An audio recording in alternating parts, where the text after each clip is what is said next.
சத்குருவே சரணம். இரண்டாவது திருமணம் நிறைய பேர் செய்கிறாங்க. அப்படி இரண்டாவது திருமணம் செய்யும்போது முதல் திருமணம் அவங்களுக்கு துண்டிச்சு போயிடுது. அதாவது ஒரு கணவனோ மனைவியோ முதல்ல இறந்துருப்பாங்க, இல்லை கோச்சிட்டு போயிருப்பாங்க, இல்லை விவாகரத்தாக இருக்கும். ஏதோ ஒரு காரணத்தினால முதல் திருமணம் துண்டிக்கப்பட்டு விட்டது.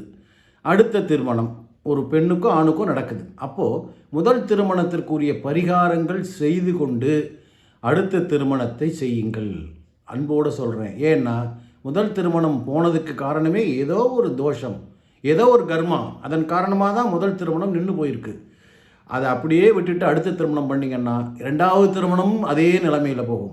அதனால் முதல் திருமணத்திற்கு கண்டிப்பாக அந்த ஜாதகத்தில் உள்ள எந்த கிரகம் நீச்ச உச்சமாக இருக்குது, எந்த தீய கிரகத்தினால் இந்த முதல் திருமணம் துண்டிக்கப்பட்டிருக்குன்னு பார்த்து அந்த கிரகத்தை சாந்தி பண்ணி அதற்குரிய பரிகாரங்கள் செய்ய வேண்டிய பரிகாரங்கள் என்னவோ அதை செய்துட்டு அடுத்த திருமணம் செய்தீங்கன்னா ரெண்டாவது திருமணம் நிலைக்கும்.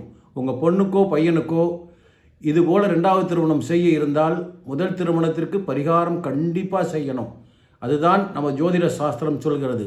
அதை அப்படியே விட்டுட்டு ரெண்டாவது திருமணம் பண்ணிங்கன்னா இதுவுமே துண்டிக்கப்பட்டுரும். ஏதோ ஒரு சின்ன பிரச்சனையில் ரெண்டு பேரும் பிரிஞ்சிருவாங்க, குழந்தை பாக்கியம் இருக்காது, பிரிஞ்சு தனியாக இருப்பாங்க.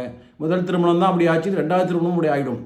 அதனால் கண்டிப்பாக அதற்குரிய சிறந்த பரிகாரம் செய்து அந்த முதல் திருமணத்தில் உள்ள தோஷங்களை எடுத்துவிட்டு ரெண்டாவது திருமணத்தை செய்யுங்கள். வாழ்க்கை வளமோடு இருக்கும். சப்ஸ்கிரைப் பண்ணுங்கள். வணக்கம்.